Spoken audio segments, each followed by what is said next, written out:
Hi friends, welcome to Sarnasi Pets Farm. இன்னைக்கு வீடியோல நம்ம எதை பத்தி பார்க்க போறோம்னா நம்ம ஃபார்ம்ல டோட்டலா சேஞ்ச் பண்ணிருக்கோம். எல்லாம் என்ன சேஞ்ச் பண்ணிருக்கோம்னா பாத்தீங்கன்னா நம்ம சன் கனூர் ஸ்மால் கனூர் ஃபர்ஸ்ட் நம்ம ஃபார்ம்ல புதுசா போடணும்னு சொல்லிட்டு மட்டும் எல்லாம் வாங்கிட்டு வந்துட்டோம். அன்பாக்சிங் வீடியோ எல்லாம் பார்த்திருப்பீங்க. அதுக்கான கேஜ் செட்டப் எல்லாமே இப்போ நம்ம செஞ்சுக்கிட்டு இருக்கோம். இப்போ காக்டெயில் பாத்தீங்கன்னா பழைய கேஜ் வந்து ரொம்ப இதா இருக்கு. கிட்டத்தட்ட 5 வருஷம் ஆச்சு அந்த காக்டெயில் கேஜ். அதேபோல் செகண்ட் செல் நம்ம புக் பண்ணிட்டோம். ஒருத்தர் கேட்டிருக்கு அவ்வளோ தூக்கிட்டு போயிடுவார். காக்டெயிலுக்கு புது கேஜ் வந்திருக்கு. அதேபோல் நம்ம புது கேஜில் ஃபுல்லாக மாற்ற போகிறோம். இந்த வீடியோவில் இப்போ பார்த்தீங்கன்னா நம்மளோட ஃபார்மோட டோட்டல் சேஞ்சை ஃபுல்லாக பார்க்க போகிறோம். சேஞ்செலாம் இப்போ பார்க்க மாட்டோம்.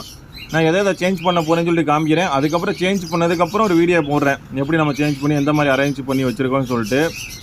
இப்போ பார்த்தீங்கன்னா இதை ஃபுல்லாக நம்ம காலி பண்ணுறோம். அந்த ஆஃப்ரிக்கன் எல்லாமே தூக்கிட்டு அந்த பக்கம் கொண்டு போய் வச்சிடும். இந்த ஆஃப்ரிக்கனு இது ரெண்டுமே ஃபீமேல் எவ்வளோ முட்டை விட்டுருக்கும் பாருங்கள். கொஞ்சம் கடவுளை போய்கிட்டு இருந்தாலும் ஃபார்மில் வந்து கரெக்டாக மெயின்டைன் பண்ண முடியல. இந்தந்த பேர் புதுசாக பேர் போட்டதுப்பெல்லாம் நம்ம கவனிக்கலை.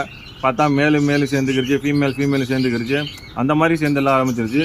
இந்த சைடு இருக்கிற கேஜப்லாம் டோட்டலாக நம்ம சேஞ்ச் பண்ண போகிறோம். அதாவது பிஞ்சஸ் லைன் 2 லைன் அது அப்படியே தான் இருக்கும். அதுக்கப்புறம் பார்த்தீங்கன்னா அந்த கண்ணூர் இந்த மாதிரி சின்ன சின்ன கேஜில் இருக்கிறப்பலாம் கண்ணூரப்பெல்லாம் பெரிய கேஜில் போட போகிறோம். கண்ணூர் அண்டு ஸ்மால் கண்ணூர் எல்லாத்தையும் பெரிய கேஜில் போடலாம்னு சொல்லிட்டு நம்ம கேஜெல்லாம் அப்பா வந்து வெளியில் ரெடி பண்ணிக்கிட்டு இருக்காரு. நம்ம வந்து உள்ளக வீடியோ எடுத்துக்கிட்டு இருக்கோம். எல்லாத்தையும் தனித்தனியாக பிரித்து போடணும். பிரித்து போட்டுட்டு நம்ம எந்த மாதிரி டோட்டலாக ஃபார்ம் சேஞ்ச் பண்ணியிருக்கோன்னு சொல்லிட்டு உங்களுக்கு நான் வீடியோ அப்டேட் பண்ணுவேன். இப்போ இது நம்ம பழைய செட்டப் அதை அப்படியே உங்களுக்கு காமிச்சிக்கிட்டு இருக்கேன் எப்படி இருக்குன்னு சொல்லிட்டு.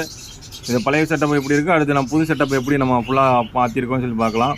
சன் கண்ணூர் நம்ம கிட்டத்தட்ட பார்த்தீங்கன்னா ஒரு கிட்டத்தட்ட 6 ஜோடிக்கிட்ட வந்துருச்சு. இப்போ வெளியில் வந்து பார்த்தீங்கன்னா எல்லா கூண்டுக்கும் கம்பு மாட்டுற வேலை நடந்துக்கிட்டு இருக்குது. அதை மட்டும் லைட்டாக காமிச்சிட்டு இந்த வீடியோ முடிச்சுக்கிறேன். நம்ம கம்பு ஃபுல்லாக ஒரு லோடு எடுத்துகிட்டு வந்து போட்டு எல்லா கூண்டுக்கும் நம்ம புதுசாக மூங்கில் கம்பும் சவுக்கு கம்பு மாட்டலாம்னு சொல்லிட்டு வாங்கிட்டு வந்திருக்கோம். ஆர்எஸ்வதியும் சவுக்கும். இது சன் கண்ணூர் கேஜி, ஸ்மால் கண்ணூர் கேஜி எல்லாம் வெளியில் இருக்குது. அது எல்லாத்துக்கும் ஃபுல்லாக நம்ம கம்பு மாட்ட போகிறோம். நம்ம குச்சி வச்சுருக்க சரியான ரிசல்ட் நம்மளுக்கு கிடைக்க மாட்டேங்குது. அதனால தான் நம்ம இந்த சவுக்கு கம்பும் ஆர்எஸ்வதி கம்பும் நம்ம யூஸ் பண்ணியிருக்கோம். ஆர்எஸ்வதி நல்ல மருத்துவ குணம் உடையது தான். பேட்ஸ் கடித்தாலும் ஒன்றும் செய்யாது. சவுக்கு நல்லா தான் இருக்கும். சவுக்கு ஃபுல்லாக சன் கண்ணூர் கொடுக்குறோம்.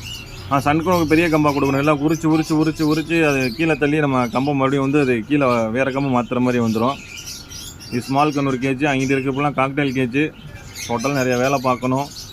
எக்கச்சக்கமான வேலை இருக்குது. ஃபார்ம்லேயும் வேலை பார்க்கணும், நம்ம பண்ணையிலையும் வேலை பார்க்கணும். 2 வேலை ஆயிடுச்சு. இப்போ எப்படியோ மெயின்டைன் பண்ணிக்கிட்டு இருக்கு. ஆண்ட முன்னேற்றத்தில் ஓடிக்கிட்டு இருக்குது. ஓகே ஃப்ரெண்ட்ஸ், இந்த வீடியோ பிடிச்சிருந்தா உங்களுக்கு லைக் பண்ணுங்கள், ஷேர் பண்ணுங்கள். மறக்காமல் நம்ம சேனலை சப்ஸ்கிரைப் பண்ணிக்கோங்க. எனக்கு எந்த அளவுக்கு நான் ஃபார்முக்கு சப்போர்ட் பண்ணுறீங்களோ அந்த அளவுக்கு நம்ம கடைக்கும் சப்போர்ட் பண்ணுங்கள். Thank you friends.